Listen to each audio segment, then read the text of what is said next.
시청자 여러분 안녕하십니까? 6월 24일 화요일 뉴스타트 1부 시작합니다.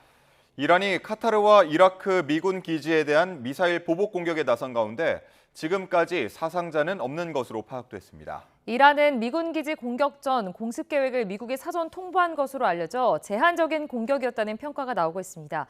워싱턴 연결해서 자세히 알아보겠습니다. 홍상희 특파원, 이란이 중동 미군 기지에 대한 보복 공격에 나섰는데 인명 피해는 없습니까? 네, 지금까지 사상자는 없는 것으로 확인되고 있습니다. 이곳 시간으로 23일 오후 1시쯤 이란이 카타르와 이라크의 미군 기지를 겨냥해 미사일을 발사했습니다. 이슬람 혁명 수비대는 카타르에 있는 알 우데이드 미군 공군 기지를 향해 미사일 공격을 가했다고 공식 확인했습니다. 알 우데이드 공군 기지는 카타르 내 미군 기지 본부로 10,000명에 달하는 병력과 인력이 배치돼 있는 곳입니다. 이란 국영 프레스TV는 이란 최고 국가안보회의와 이란군 중앙사령부의 지휘로 카타르와 이라크의 미군 기지를 겨냥한 승리의 전령 작전을 수행했다고 보도했습니다. 이란 이슬람 혁명 수비대는 성명을 내고 백악관과 그 동맹에 전하는 메시지는 명확하다면서 이란은 영토 보전과 주권 및 국가 안보에 대한 어떤 침범도 지나치지 않을 것이라고 강조했습니다. 미국 매체 악시오스는 이스라엘 당국자를 인용해서 이란이 카타르 미군 기지에 6발의 미사일을 발사했다고 보도하기도 했습니다. 카타르는 이란의 공습에 국제법에 따라 직접 대응했다면서 미사일을 격추했고 사상자는 없다고 밝혔습니다. 미 국방부도 이란이 중단거리 탄도미사일로 카타르의 알 우데이드 미 공군 기지를 공격했지만 현재까지는 미군 사상자 발생은 없다고 확인했습니다. 이란은 미국이 지난 21일 포르도와 나탄즈, 이스파한 3개 핵시설을 공급하기 전부터 미국이 만약 이란을 공격한다면 중동 미군 기지에 대한 보복에 나설 것을 예고해왔습니다. 네, 이란이 미군 기지 공격 계획을 사전에 미국에 통보했다는 소식도 들리던데요. 네, 그렇습니다. 로이터는 이란이 미사일 발사 전에 카타르 미군 기지 공습 계획을 미국에 통보했다고 보도했습니다. 뉴욕타임스도 이란 당국자들의 말을 인용해서 이란이 피해를 최소화하기 위해 카타르 정부에도 계획을 미리 알리고 조율했다고 전했습니다. 이란의 미군 기지 공격이 시작되자 트럼프 대통령은 백악관 상황실에서 긴급 대책회의를 진행했는데요. 피트 헤그세스 국방장관, 댄 케인 합동참모본부 의장 등과 함께 백악관 상황실에서 대책회의와 함께 이란군의 공격 상황을 지켜본 것으로 알려졌습니다. 대책회의에서 어떤 내용이 다뤄졌는지는 아직 나오지 않고 있습니다. 트럼프 대통령은 이란군의 미사일 공격 직후 SNS에 글을 올리고 이란 핵시설이 완전히 파괴됐다고 다시 주장했는데요. 이틀 전에 미군이 타격한 이란 핵시설들이 완전히 파괴됐고 모두가 그것을 알고 있다며 다만 CNN과 ABC, NBC 언론인들을 지목하면서 가짜 뉴스만이 다른 이야기를 한다고 비판했습니다. 트럼프 대통령은 지난 21일 이란 핵시설을 공격한 뒤 대국민 담화에서 이란의 평화와 비극 중 하나를 선택하라고 압박하기도 했는데요. 당시의 말을 들어보시겠습니다. There will be either peace or there will be tragedy for Iran far greater than we have witnessed over the last 8 days. Remember, there are many targets left. 이란이 미군 기지 공격을 미국에 사전 통보했다는 보도가 나오면서 이번 공격은 상징적, 제한적이었다는 평가가 나오고 있습니다. 이란은 지난 2020년 미국이 이란 혁명수비대 쿠드스군 사령관을 암살했을 당시 이라크에 있는 미군 기지에 미사일을 발사하기 전에도 이라크 정부에 공격 계획을 미리 알리기도 했습니다. 지금까지 워싱턴에서 전해드렸습니다. 미국의 이란 공격 이후 이란이 제한적 공격으로 응수하자 뉴욕 증시 3대 지수와 뉴욕 유가가 모두 사태를 관망하며 안정세를 보였습니다. 다만 이란이 호르무즈 해협 봉쇄에 나서고 국제유가가 급등세를 나타낼 경우 금융시장 불확실성이 다시 확대될 가능성은 남아 있습니다. 뉴욕 연결해서 자세한 소식 알아보도록 하겠습니다. 이승윤 특파원, 먼저 뉴욕 유가가 급락했다고요? 네, 그렇습니다. 미국의 이란 공격 이후 첫 거래일을 맞아 뉴욕 상업거래소에서 7월 인도분 서부 텍사스산 원유는 전장 대비 7.2% 급락한 배럴당 68.51달러에 거래됐습니다. 국제시장 비교 대상인 브렌트유 8월 인도분 가격은 전장 대비 7.18% 내린 71.48달러에 마감했습니다. 중동은 전 세계 원유 생산의 3분의 1을 담당하고 있고 이란은 석유 수출국 기구에서 세 번째로 원유 생산량이 많은 국가입니다. 이로 인해 브렌트유 가격은 아시아 시장에서 거래가 개시된 직후 배럴당 81달러 선까지 오르기도 했지만 실제 충돌 수위가 제한적이란 인식이 확산하면서 안정을 되찾았습니다. 뉴욕 증시도 사태를 관망하며 3대 지수 모두 안정세를 보였습니다. 우량주 중심의 다우존스 30 산업평균 지수는 전 거래일보다 0.7% 정도 올랐습니다. 대형주 중심의 스탠다드앤푸어스 500 지수는 0.8% 상승했고 기술주 중심의 나스닥 종합지수는 약 0.8% 올랐습니다. 앞서 시장이 미국의 이 공격 가능성에 대비해온 것도 시장의 차분한 반응의 배경이 됐습니다. 비트코인 가격은 24시간 전 대비 약 1.9% 오른 10만 3천 달러 수준입니다. 안전자산인 금현물 가격은 전장 대비 0.3% 오른 온스당 3,396달러에 거래되고 있습니다. 트럼프 대통령의 관세 위협 속에 3년 만에 최저로 떨어졌던 또 다른 안전자산인 달러의 가치도 오름세입니다. 주요 6개국 통화 대비 달러 가치를 보여주는 달러 인덱스는 99.37까지 올랐습니다. 네, 시장은 이란의 향후 대응에 주목하고 있다고요? 네, 그렇습니다. 이란이 중동 석유와 가스의 수출 통로로 전 세계 천연가스의 3분의 1, 국내로 들어오는 중동산 원유 등 이 석유의 6분의 1이 지나가는 호르무즈 해협을 장기간 봉쇄할 수 있느냐가 관건입니다. 투자은행 JP모건은 호르무즈 해협이 봉쇄되거나 무력 충돌이 중동 전역으로 확대되면 유가가 배럴당 130달러까지 치솟을 수 있다고 전망했습니다. 모건 스탠리는 역사적으로 볼 때 지정학적 요인이 주도한 대부분의 매도세는 단기적이고 제한적이었다면서 유가가 변동성의 지속 여부를 좌우할 것이라고 내다봤습니다. 경제 전문가 얘기를 들어보시죠. If this situation continues to spiral out of control, you could see businesses that rely on things like crude oil, diesel, jet fuel, and gasoline start to incur a much more increased cost, and that could eventually filter down to motorists. 반면 세븐스 리포트는 분쟁이 중동 전 지역으로 확산하고 석유 공급이 극적으로 줄 것이란 우려가 나오지 않는 이상 긴장 구조는 시장에 실질적인 악재가 되진 않을 것으로 평가했습니다. 시장 조사 업체인 바이털 날리지도 이란과 연계 세력의 군사력이 약화했고 외교적으로도 고립된 데다 원유 공급이 안정적인 만큼 사태가 통제 가능한 수준에서 유지될 수 있다고 분석했습니다. 또 다른 시장 분석 업체인 야댕리 리서치는 미국 경제가 우크라이나 전쟁과 연준의 긴축 정책 등 과거 3년간의 도전 속에서도 회복력을 입증해왔다고 설명했습니다. 그러면서 트럼프 대통령의 관세 정책과 중동 전쟁의 이중고 속에서도 그 견조한 흐름이 계속 이어질 것으로 내다봤습니다. 지금까지 뉴욕에서 YTN 이승윤입니다.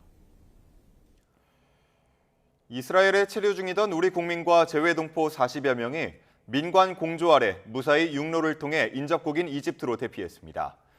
외교부는 현지 시각 23일 오후에 이스라엘에 머물던 우리 국민 44명과 미국 국적의 재외동포 1명이 정부에서 제공한 버스를 이용해 육로로 이집트에 도착했다고 밝혔습니다. 이번 대피 과정에는 이스라엘 한인회가 희망자를 파악해 주 이스라엘 대사관에 전달했고 주 이집트 대사관이 이들의 입국 수속을 지원했습니다. 중국 당국은 미국의 이란 핵시설 공습을 불법 군사행동으로 규정하고 공식 규탄했습니다. 미국은 중국의 이란의 호르무즈 해협 봉쇄를 말려달라고 요구하고 나섰습니다. 이게 어떤 맥락인지 베이징 강정규 특파원이 전해드립니다. B2 스텔스 폭격기 7대를 띄워 이란 주요 핵시설에 벙커버스터 14발을 떨어뜨린 한밤의 망치 작전.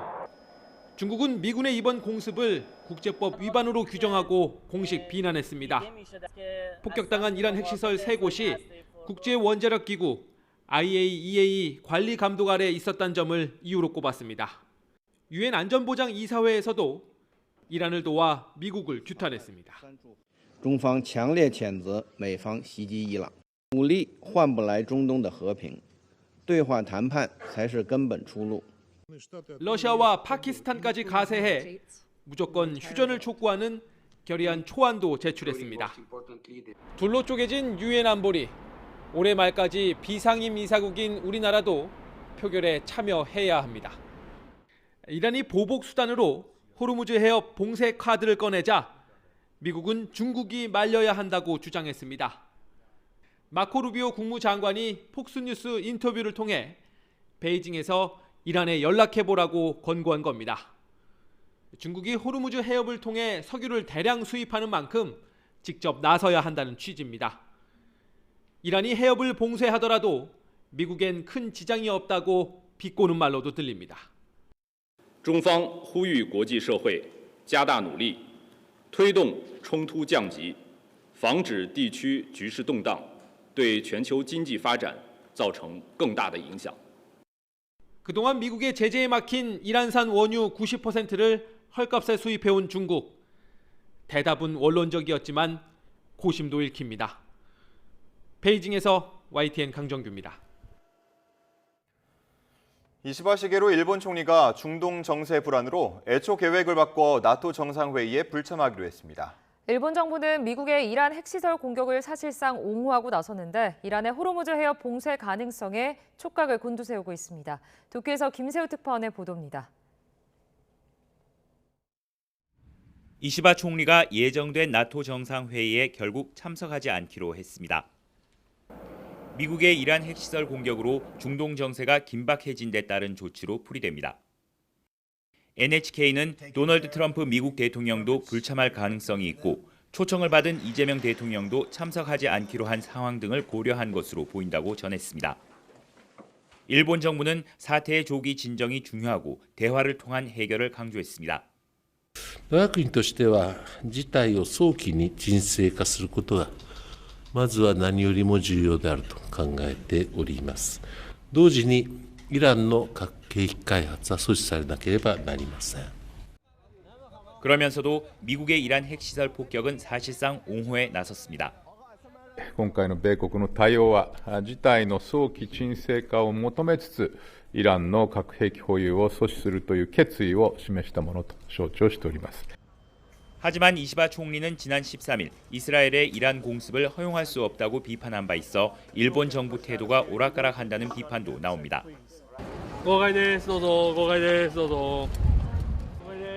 미국의 이란 핵시설 공습 직후 일본 시민들도 크게 불안한 모습을 보였습니다.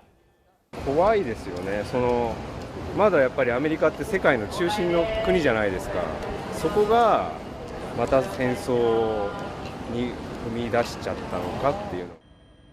일본 정부는 이란의 호르무즈 해협 봉쇄 가능성에도 촉각을 곤두세우고 있습니다. 일본으로 원유를 실어 나르는 선박의 80%가 호르무즈 해협을 통과하기 때문입니다.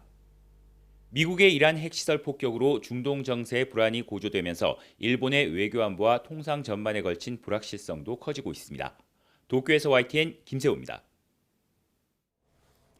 북한은 미국의 이란 핵시설 공습에 대해 주권 침해와 국제법 위반이라고 비난하며 첫 반응을 내놨습니다.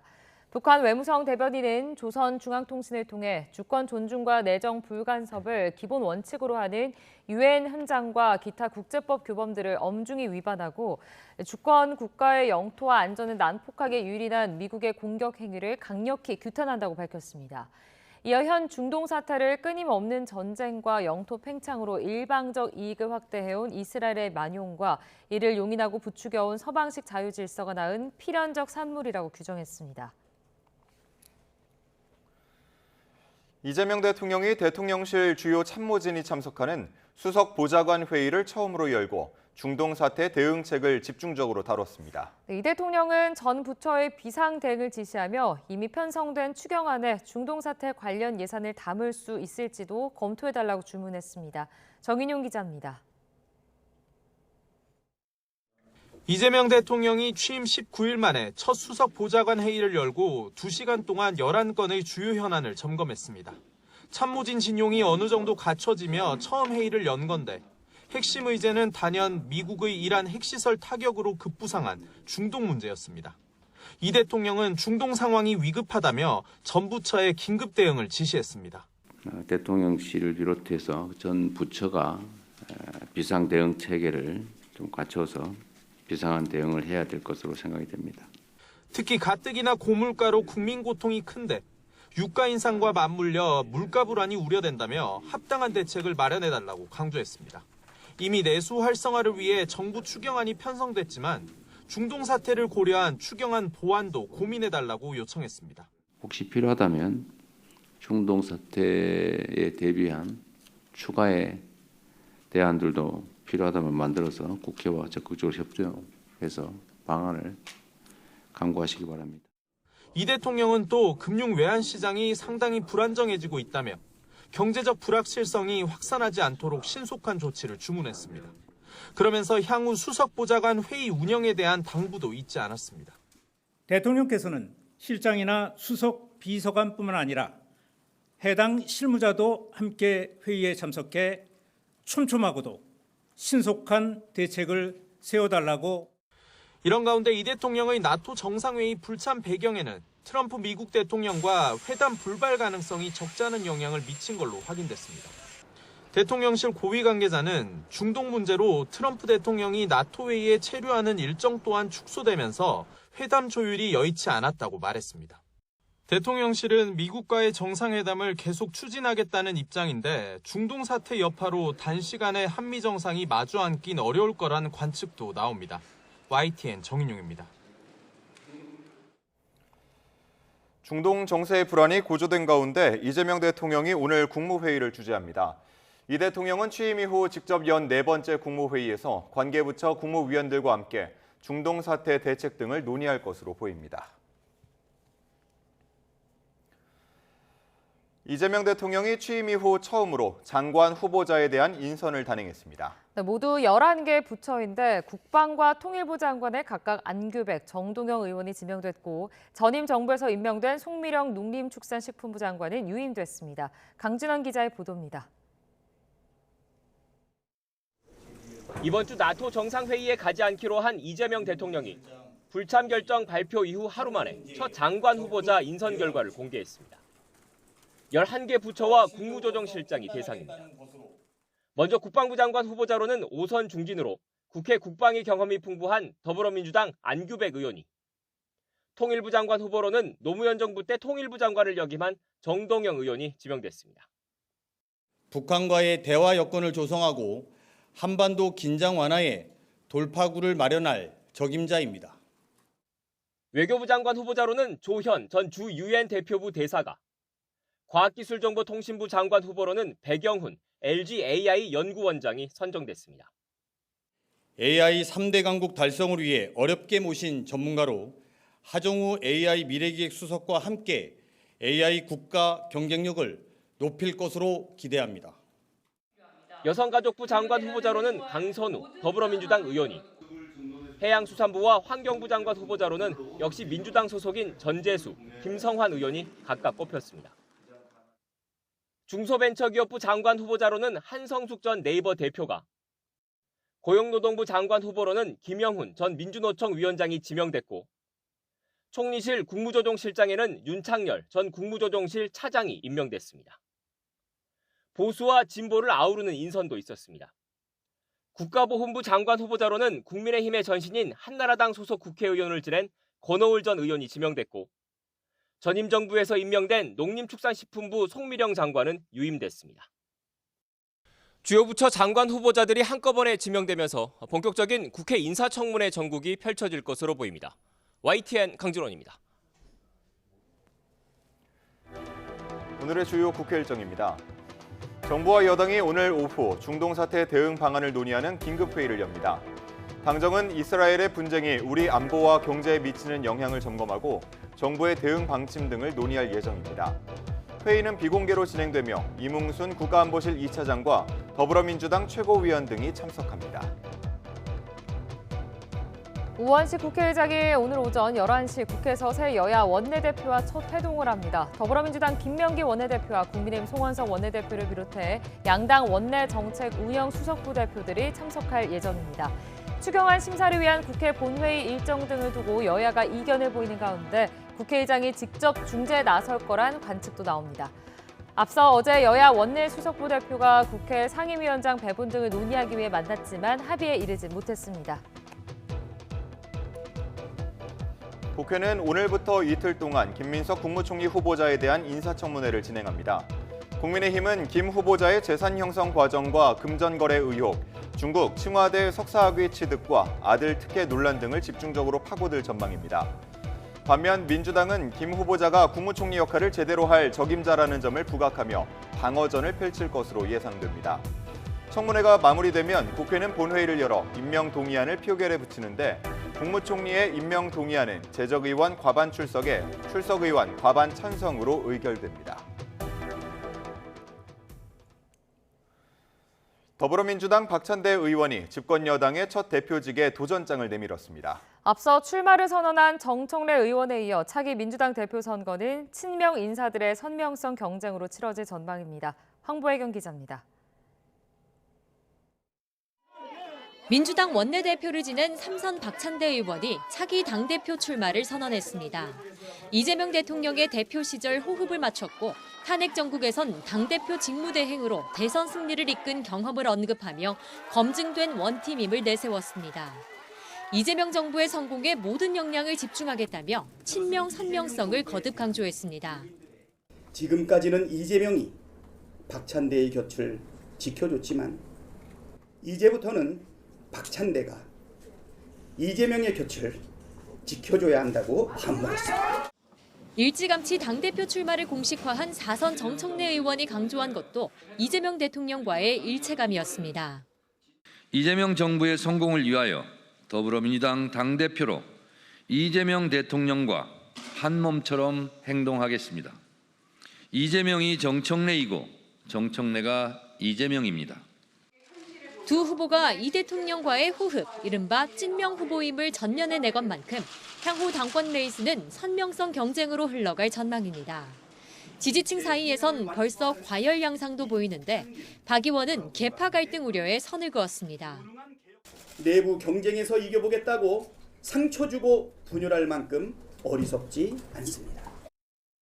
정 의원 역시 박찬대 의원은 정치적 동지라며 아름다운 경선을 통해 국민과 당원들이 승리하는 전당대회를 만들자고 밝혔습니다. 오는 8월 열리는 당대표 선거에선 권리당원 표심이 이전보다 커진 55% 반영됩니다. 선명성 경쟁이 더 치열해질 수밖에 없습니다.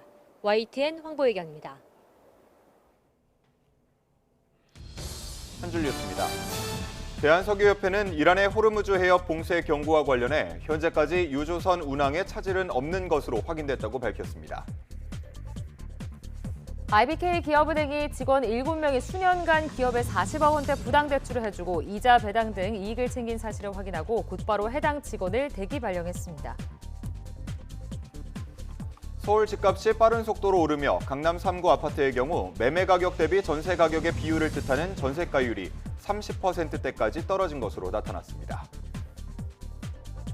하반기 아파트 입주 물량이 지난해 하반기 대비 39% 급감한 10만 가구에 그쳐 역대 최소 수준인 것으로 나타났습니다. 공정거래위원회가 KT와 자회사 밀리의 서재 사이의 부당 지원 의혹에 관해 본격 조사에 들어갔습니다. 법원이 이커머스 업체 티몬의 회생 계획을 강제 인가하면서 새벽 배송업체 오아시스의 티몬 인수가 확정됐습니다. 지금까지 한 줄 뉴스였습니다. 미국의 철강 관세 여파가 본격화하면서 지난달 우리나라의 대미 철강 수출이 곤두박질 친 것으로 나타났습니다. 그런데 이제는 철강 관세 불통이 수출 주력 품목인 가전에까지 옮겨붙으면서 가전업계도 비상이 걸렸습니다. 최하영 기자입니다. 미국이 철강 관세를 부과한 지 2달여 만에 대미 철강 수출액은 16%나 쪼그라들었습니다. 월별 수출 물량은 비교적 유지됐지만 지난달 수출 단가는 톤당 1,295달러로 9% 넘게 주저앉았습니다. 국내 철강 업체들이 마진을 줄이고 버티기에 나선 결과로 풀이됩니다. 관세를 좀 최소 부담을 해야 미국 내에서의 그나마 가격 경쟁력을 유지할 수 있기 때문에 수출 가격을 조금 낮추는 경향이 지금 나타나고 있는 상황입니다. 이런 와중에 미국이 이달 4일부터 철강 관세를 50%로 2배 인상하면서 하반기 수출 전망은 더 어둡습니다. 여기에 내년부터 일본 제철의 US 스틸 인수 효과가 본격적으로 나타날 경우 최대 수출 시장인 미국을 잃을 수 있다는 위기감마저 흘러나옵니다. 이렇게 국내 업계를 궁지로 몰아넣은 철강 관세가 이제는 세탁기와 냉장고 같은 가전제품에도 매겨졌습니다. 가전에 들어가는 철강 비중은 대략 10% 정도로 관세의 50%가 부과될 경우 단순 계산으로 따져보면 가격이 5%가량 비싸집니다. 사실상 미국 내 생산시설을 늘리는 게 답이지만 오락가락 관세 정책에 이란 공습까지 터지면서 결정을 내리기 쉽지 않습니다. 이러한 불확실성을 기업이 완충시킬 수는 어려운 부분이기 때문에 기업으로서는 일시적으로 버티기 해야 되는. 더욱이 상호관세 유예 시한도 2주 앞으로 다가오면서 기업들은 그저 새 정부의 대미 협상 결과만을 바라보고 있습니다. YTN 최아영입니다.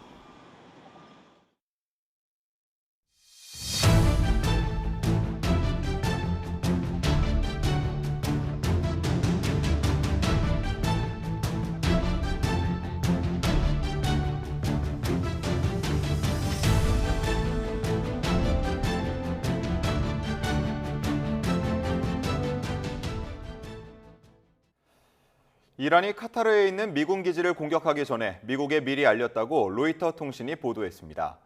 로이터는 지역 고위 소식통을 인용해 이란이 미사일을 쏘기 몇 시간 전 두 경로의 외교 채널을 통해 미국과 카타르에 알렸다고 전했습니다.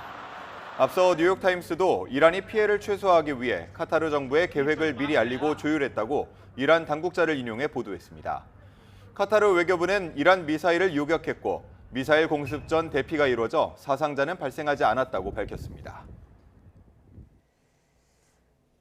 이란의 보복 공격이 카타르와 이라크에 미군 기지에 한정되는 양상을 보이면서 뉴욕 유가가 급락했습니다. 뉴욕 상업거래소에서 서부 텍사스산 원유 선물 근원물 가격은 미 동부 시각 오후 2시 38분 기준 배럴당 68.41달러로 전장 대비 7.35% 떨어졌습니다. 같은 시각 IC 선물 거래소에서 브렌트유 선물 근원물 가격은 배럴당 68.58달러로 전장 대비 5.11% 급락했습니다. 호르무즈 해협이 봉쇄되면 중동산 원유 수입 물량 대부분이 이곳을 통과하는 우리나라로서는 타격이 클 것으로 보입니다. 산업계는 긴장 속에서 상황을 예의주시하고 있는데요. 대체 수입처를 물색하는 움직임도 빨라지고 있습니다. 황희경 기자입니다. 우리나라 원유 수입량 가운데 중동산이 차지하는 비중은 70%가 넘습니다. 그 가운데 사우디아라비아가 가장 많고 아랍에미리트, 이라크, 쿠웨이트, 카타르 순인데 모두 페르시아만을 거쳐 호르무즈 해협을 통해 국내로 운송됩니다. 이란이 실제 호르무즈 해협을 봉쇄한다면 우리나라 산업은 직격탄이 불가피한 상황. 현재 배럴당 70달러 선인 원유가 150달러까지 치솟을 수 있다는 전망까지 나오다 보니 산업계는 긴장 속에서 사태를 예의주시하고 있습니다. 정유업계 관계자는 이란이 실제 호르무즈 해협을 봉쇄한 전례는 없다면서도 24시간 모니터링 체계를 구축하고 상황을 파악하고 있다고 밝혔습니다. 또 다른 관계자도 당장 타격이 발생한 건 아니지만 리스크를 줄이기 위해 수입처를 다변화하는 방안을 모색하고 있다고 설명했습니다. 긴장도가 높아진 상황인데 정부와 긴밀하게 협조해서 현재 상황을 파악하고 있고요. 만약의 사태를 대비해서 중동 이외에도 원유를 투입할 수 있는지 대체 수입처를 지금 찾고 있는 그런 상황입니다. 뿐만 아니라 중동 지역을 운항하는 유조선들의 안전 문제도 면밀히 살펴보는 가운데 국내 선사들은 이란, 이스라엘 지역을 우회할 수 있는 물류 노선도 검토하고 있는 것으로 알려졌습니다. 중동에 진출한 우리 건설업계 등도 충돌이 장기화할 경우 수주에 미칠 영향 등을 주시하고 있습니다. 우리나라 석유 비축 물량은 202일 분량으로 안정적인 것으로 평가됩니다. 또 액화 천연가스도 일부 중동에서 수입하고 있지만 수요 비수기인 하절기라 수급 차질 우려는 크지 않을 것으로 전망됩니다. YTN 황혜경입니다. 미국의 이란 공격 소식은 우리의 금융시장을 출렁이게 했습니다. 지난주 3,020선에 도달했던 코스피가 장 초반 3,000선을 내주기도 했고 원달러 환율은 10원 이상 오르면서 1,380원대로 올라섰습니다. 류환웅 기자가 보도합니다. 코스피가 개장과 동시에 1% 가까이 빠지며 2,992.20에서 출발했습니다. 장 초반 2,970선까지 무섭게 하락하다가 차츰 낙폭을 줄여 0.24% 내린 3,014.47로 장을 마쳤습니다. 외국인이 3천억, 기관이 9천억 순매도했지만 개인이 1조 3천억 넘게 순매수를 해 지수를 끌어올렸습니다. 중동위기 고조로 국제유가가 2에서 3% 상승 개장했다는 소식에 정유주는 일제히 강세였습니다. 중앙에너비스는 장중 상한가를 기록했고 흥구석유와 한국석유가 17% 올랐습니다. 흥하해운이 15%, HMM이 2% 오르는 등 해운주도 올랐는데 이 역시 유가 상승에 따른 운임 상승 기대감 때문이었습니다.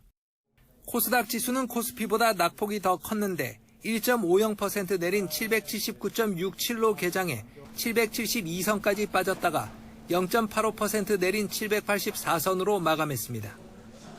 중동 위기가 고조됐지만 새 정부 출범 후 허니문 랠리를 이끈 정책 기대감이 식지 않아 낙폭을 줄일 수 있었습니다. 어느 정도 수준에선 진정이 될 수 있지 않을까라는 기대 심리가 작동을 하고 있는 부분이 주가 낙폭을 좀 줄인 요인으로 작동을 하고 있고, 또 우리나라 시장 같은 경우는 대외적인 변수의 어떤 불안정성보다는 대내적인 변수들, 그러니까 정부 정책이나 이런 부분에 따른 기대 심리가 여전히 우위에 있기 때문에 외국인이 다시 순매수로 돌아설지는 중동 사태가 확산될 것이냐에 달려있다는 분석이 많습니다. 원달러 환율이 10원 이상 오르며 1380원대에 올라선 점도 환차손 때문에 외국인 매수가 살아났는데 악재가 되고 있습니다.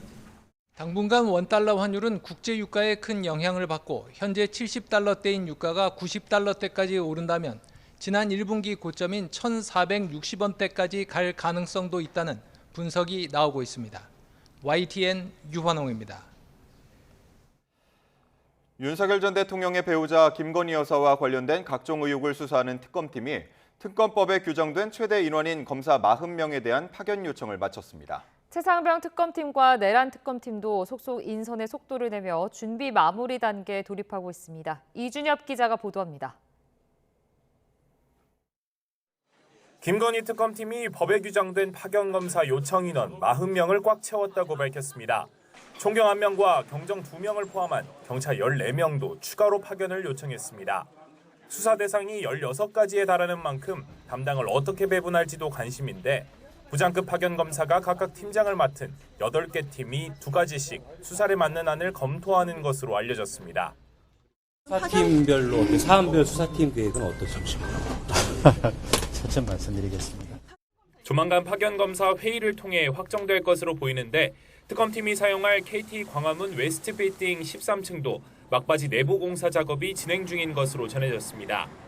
최상병 특검팀은 빠른 입주와 출범을 위해 애초 낙점에 발표한 사무실을 바꾸는 방안까지 고민하고 있습니다. 고위공직자수사처 방문도 예고했는데 이대환, 차정현 등 내란 수사에 참여한 부장급 검사 파견을 요청할 예정입니다. 공수처 파견 규모는 좀 어느 정도인가요? 그것도 공수처에 또 사정이 있어서 논의를 해서 정할 예정입니다. 역대 최대인 260여 명 규모 내란 특별검사팀도 감사원에서 국방 담당 감사관 3명을 데려오는 등 인선 완성을 위해 박차를 가하고 있습니다. 감사원 소속의 특검 파견은 역대 처음인 것으로 전해졌는데 감사위원을 지낸 조은석 내란 특검에 필요한 사람이면 누구든 데려오겠다는 의중이 반영됐다는 분석입니다. YTN 이준엽입니다. 건진법사 전성배 씨가 공천을 대가로 금품을 받은 혐의로 재판에 출석하며 김건희 여사 청탁 의혹 관련 질문에 침묵으로 일관했습니다. 검찰은 조만간 김건희 특검에 전시 사건을 모두 넘길 예정인데 수만 쪽 분량의 수사 자료를 정리하는 등 준비에 나선 것으로 파악됐습니다. 이현정 기자입니다. 건진법사 전성배 씨가 정치자금법 위반 사건 재판을 받기 위해 법원에 출석했습니다. 지난 2018년 지방선거를 앞두고 경북 영천시장 자유한국당 예비후보로부터 공천을 대가로 현금 1억 원을 수수한 혐의에 대한 재판입니다. 전 씨는 김건희 여사에게 청탁 목적으로 금품을 전달했다는 의혹도 받고 있는데 취재진의 관련 질문에 침묵으로 일관했습니다. 동영상 관련 특검 수사 받으셨는데 입장 있으실까요? 혹시 통일교 청탁 선물 김건희 여사에게 전달한 사실이 있으실까요? 정치자금법 위반 혐의 재판에서 검찰은 전 씨에게 사기 혐의를 추가하는 방안을 논의하고 있다고 밝혔는데 전 씨 측은 수사 과정에서 이런 가능성을 알지 못했다며 방어권을 충분히 보장받지 못했다고 반발했습니다. 이런 가운데 검찰은 전 씨가 지난 2022년 통일교 전 고위간부 윤모 씨로부터 각종 현안 청탁을 받고 김 여사에게 고가의 금품을 전달했다는 의혹에 대해서도 수사를 이어왔습니다. 전 씨가 건의 2라고 저장된 연락처에 윤 씨 등 통일교 인사 4명의 명단을 보내며 청탁 내용 중 하나였던 윤석열 전 대통령 취임식 초청을 요청한 정황까지 포착한 것으로 확인됐습니다. 검찰은 전 씨가 지난 2022년 지방선거 공천 과정에도 개입한 것으로 의심하고 있는데 김 여사 청탁 의혹과 함께 조만간 김건희 특검에 사건을 넘길 예정입니다. 전 씨 사건을 수사해온 서울 남부지검 가상자산합동수사부 검사 7명 가운데 3명이 파견될 예정인데 현재 자료를 보낼 준비가 한창인 것으로 파악됐습니다. 검찰은 특검이 기존의 수사를 연속적으로 이어갈 수 있도록 수만 쪽에 달하는 수사 기록과 증거 자료 사본을 정리하고 있다고 밝혔습니다. 특검은 사건을 넘겨받아 김 여사 소환 조사 등을 추진하며 수사에 박차를 가할 것으로 보입니다. YTN 이현정입니다.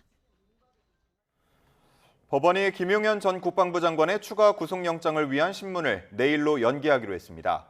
서울중앙지방법원은 어제 김 전 장관의 구속영장 신문기일을 열고 여러 사정을 고려해 결정했다며 이같이 밝혔습니다. 이어 김 전 장관이 제출한 재판부 기피 신청을 간이 기각할지에 대해서 고민했지만 일단 보류했다고 설명했습니다. 기피 신청으로 소송 절차가 즉각 중진돼야 한다는 김 전 장관 측 주장에 대해서는 판례에 따르면 정지돼야 할 절차는 본안 소송 절차라며 구속영장과 관련한 신문은 계속 진행하겠다고 덧붙였습니다. 어제 대구 도심 도로에서 승용차가 돌진하며 6중 추돌 사고가 발생했습니다. 6명이 다치고 주변 도로가 극심한 정체를 빚었는데요. 사고를 낸 운전자는 오히려 난동을 부렸습니다. 이윤재 기자가 취재했습니다. 도로 위에 차가 줄지어 움직입니다. 앞차 속도에 맞춰 이동하던 순간 검은색 승용차가 갑자기 날아듭니다. 순식간에 차 6대가 부딪히면서 뒤엉켰습니다. 출근 시간에 일어난 교통사고로 운전자를 포함해 6명이 다쳤고 주변 도로가 1시간 넘게 극심한 정체를 빚었습니다. 현장은 아수라장으로 변했고 주변을 지나던 주민들은 깜짝 놀랐습니다. 그렇게 큰 소리 처음 들어봤어요. 완전 나는 미사일 떨어진 줄 알았어요. 꽝 소리가 큰일 났다 싶을 정도로 그렇게 크게 나왔습니다. 하지만 사고를 낸 운전자는 오히려 난동을 부립니다. 중상을 입고 들것에 실려가던 중 난데없이 소리를 지르고 차를 휘두릅니다. 제지하는 119 구조대에 발길질까지 합니다. 구급차 요원분들한테 발길질을 하고 욕을 하고 그리고 이렇게 하시는 행동이 제가 봐서는 사고 운전자는 음주는 하지 않은 거로 확인됐습니다. 경찰은 약물 복용 등 여러 가지 가능성을 열어두고 운전자 혈액을 채취해 국립과학수사연구원에 검사를 의뢰했습니다. YTN 이윤재입니다. 어젯밤 10시 20분쯤 강원 인제군 기린면 서울 양양고속도로 양양방향 인제-양양터널에서 승용차 2대가 추돌하는 사고가 났습니다. 이 사고로 앞서가던 승용차를 몰던 20대 운전자가 심정지 상태로 병원으로 옮겨졌지만 결국 숨졌습니다. 경찰과 소방은 숨진 운전자의 차량이 터널 옆면을 들이받고 옆으로 쓰러진 상태에서 뒤따르던 승용차가 추돌한 것으로 보고 정확한 경위를 조사하고 있습니다. 오늘 새벽 1시 50분쯤 경기 여주시 가남읍 영동고속도로 강릉 방향 여주휴게소 부근에서 SUV가 앞서가던 승용차를 들이받았습니다. 이어 사고로 멈춰선 승용차를 뒤따르던 또 다른 승용차와 21톤 화물차가 연달아 들이받는 2차 사고까지 났습니다. SUV 운전자 등 4명이 다쳐 치료를 받고 있지만 큰 부상을 입지는 않은 것으로 파악됐습니다. 해킹 사고 이후 유심 교체 물량 부족으로 신규 영업이 중단됐던 SK텔레콤이 오늘부터 가입자 모집을 재개합니다. 과학기술정보통신부는 SKT의 유심 공급이 안정화될 때까지 신규 영업을 중단하도록 한 지난달 1일자 행정지도 조치를 오늘부로 해제한다고 밝혔습니다. 과기정통부는 현재 SKT가 교체 수요 이상으로 유심 물량을 확보할 수 있고 교체 작업도 안정화돼 행정지도 목적이 충족됐다고 판단했습니다. 경기 화성시 아리셀 공장에서 불이 나 30명 넘는 사상자가 발생한 게 1년 전입니다. 하지만 배터리 공장 화재는 여전히 잇따르면서 근본적인 대책 마련이 필요하다는 지적이 나옵니다. 오승훈 기자입니다. 공장 건물 안에서 시커먼 연기가 피어오르더니 불꽃이 치솟습니다. 소화기를 들고 안간힘을 써보지만 순식간에 연쇄 폭발이 일어나면서 건물 전체를 집어삼켰습니다. 지난해 6월 24일 배터리 폭발로 30명 넘는 사상자를 낸 경기 화성시 아리셀 공장 화재 당시 장면입니다. 이후 아리셀 박순관 대표는 중대재해처벌법 위반 혐의 등으로 기소됐는데 화재 책임을 놓고 여전히 법정 공방을 이어가고 있습니다. 참사 1주기를 하루 앞두고 열린 재판에서 박 대표 측은 실질적으로 회사를 대표해 사업을 총괄하는 건 박 대표의 아들인 박중원 본부장이라고 주장했습니다. 박 대표가 실질적인 관리 책임자가 아닌 만큼 처벌 대상이 아니라는 주장인데 유가족들은 참사 1주기가 다 돼가는데도 박 대표는 책임 회피에만 급급하다며 분통을 터뜨렸습니다. 뻔뻔스럽게 살았어요. 살았으면 산자로서의 도리를 해야 되는데 도리는커녕 오히려 죽은 사람한테 지금 책임을 넘기고 있습니다. 법적인 처벌뿐 아니라 당시 참사로 불거진 제도 개선 부분도 제자리 걸음이라는 지적이 나오고 있습니다. 정부는 아리셀 참사 이후 화재 우려가 큰 배터리 공장에 대해 안전관리를 강화했습니다. 특히 리튬 배터리 공장은 해마다 현장 안전점검을 받게 했지만 피해자 가족들은 실효성에 의문을 제기합니다. 비상구 훈련이나 소방관 훈련을 한다고 하는데 그게 현실적으로 가능한 건지 그게 진짜 화재가 났을 때 도움이 되는 건지 의심스럽습니다. 실제 최근 경기 화성시에 있는 폐배터리 공장과 포항의 배터리 공장에서 잇따라 불이 나 불안감이 여전한 상황. 정부 차원의 근본적인 대책 마련이 필요하다는 목소리가 커지고 있습니다. YTN 오승훈입니다. 2036년 전주 하계올림픽 유치를 위한 전라북도 차원의 유치 추진위원회가 공식 출범했습니다. 서울도 참여하는 방안에 협의 중이라고 하는데요. 이제는 국가 차원의 전폭적인 지원이 필요하다는 목소리도 커지고 있습니다. 윤지아 기자가 전해드립니다. 전주 한국소리문화의 전당에 사람들이 가득 모였습니다. IOC가 제정한 올림픽데이는 6월 23일. 국제올림픽위원회가 탄생한 날인데 이날에 맞춰 전주 하계올림픽 유치를 위한 범도민 유치추진위원회가 본격 출범했습니다. 출범식에 함께한 전북도민은 모두 2036명. 숫자에도 의미를 담아 유치 열기를 표현한 겁니다. 김관영 지사는 각계각층에 있는 모두가 힘을 합쳐 세계인의 관심을 전북 전주 올림픽으로 모을 수 있도록 노력하자고 주문했습니다. 그러면서 경기장 신설 없이 올림픽을 진행할 수 있는 방안을 IOC가 주문해 서울에 있는 기존 4개 경기장을 활용하기 위해 현재 서울시와 협의하고 있다고 말했습니다. 지방 연대 올림픽을 넘어 서울과도 연대해 한마디로 대한민국 전체를 올림픽 무대로 만들겠다는 겁니다. 신설하는 경기장은 하나도 없게 하자. 그래서 역사상 가장 비용이 적게 드는 올림픽을 하고 우리가 대한민국 전체를 축제의 무대로 만들 수도 있겠다. 또 2036년까지 남북 관계에 어떤 변화가 있을지 모른다며 상황에 따라 남북 평화 올림픽도 가능할 거라고 내다봤습니다. 땀으로 증명하고 열정으로 증명하겠습니다. 2036 전주 올림픽 우리의 두 손으로 반드시 이루어내겠습니다. 앞서 문화체육관광부는 새 정부의 국정기획위원회에 전주올림픽과 관련한 특별법을 만들어달라고 요청한 것으로 알려졌습니다. 전북자치도가 범도민 올림픽 유치 추진위원회를 출범하고 본격적인 올림픽 유치 분위기 조성에 나섰습니다. 세계적 행사를 위해 정부가 언제쯤 발벗고 나설지 주목됩니다. YTN 윤지아입니다. 맑은 날씨 속에 무더위가 나타났던 어제와 달리 오늘은 다시 전국에 장맛비가 내립니다.